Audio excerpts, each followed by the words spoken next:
Oke, Assalamualaikum warahmatullahi wabarakatuh. Selamat pagi semuanya. Kembali lagi pada pagi hari ini saya akan coba menjelaskan terkait dengan tugas kuliah saya dengan mata kuliah Sistem Logistik, program studi Magister Manajemen Logistik dengan nama Adam Nugroho, MPM 211230002 dengan dosen pengampu Dr. Agus Purnomo, MT. Di sini saya akan sedikit sharing ya terkait dengan penggunaan metode weighted point evaluasi metode, di mana metode ini adalah metode evaluasi dengan pembobotan poin yang digunakan untuk mengambil keputusan atau mengevaluasi opsi-opsi berdasarkan sejumlah kriteria dengan memberikan bobot pada setiap kriteria sesuai dengan tingkat signifikansinya. Setiap kriteria kemudian dinilai dan dijumlahkan dengan bobotnya untuk menghasilkan skor akhir. Nah, dalam konteks tertentu, metode ini digunakan untuk memutuskan pilihan terbaik dalam berbagai situasi. Contohnya yaitu pemilihan vendor atau project atau bisa juga menjadi alternatif solusi ya untuk metode ini. Nah, di sini adalah contoh daripada metode pembobotan tersebut. Kita mengambil sampel atau contoh yaitu pada PT Warna adalah perusahaan manufaktur cat di Surabaya. Saat ini Departemen Procurement sedang menyeleksi vendor kaleng cat. Ada 3 kandidat vendor yang mengajukan proposal. Di sini nanti kita akan melihat kira-kira perusahaan mana sih, vendor mana sih yang terbaik? Apakah vendor A, vendor B, atau C? Tentunya nanti akan kita gunakan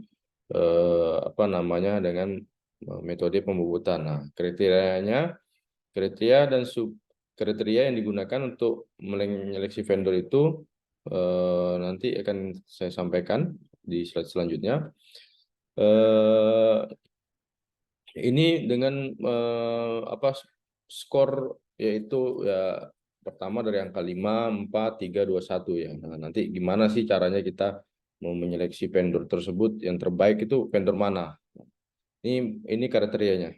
Nah, kriterianya yaitu yang pertama itu ada produk. Nah, produk itu terdiri dari subkriterianya quality, uniformity, price, garansi, packing, terus ada company, ya, financial strength.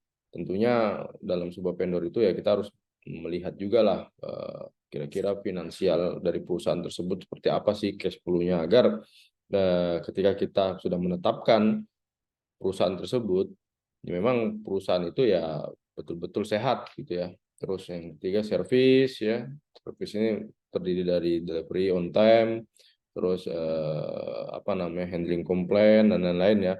Ada lima subkategorinya. Terus yang keempat sales personal.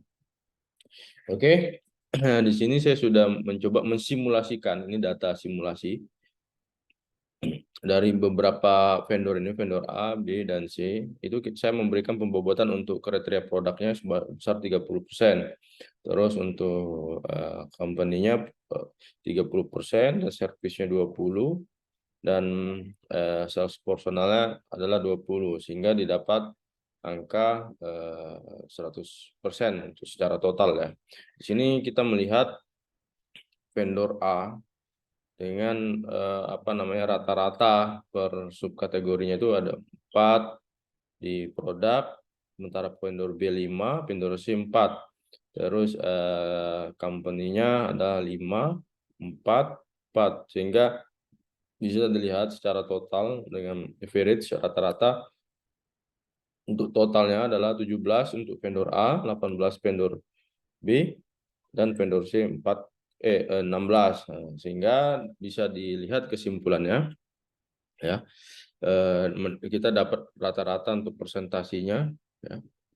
Itu dalam contoh ini vendor dengan total weighted score tertinggi adalah vendor B sebesar 4,5. Ya, vendor B ini dianggap sebagai pilihan terbaik dari beberapa kriteria tadi.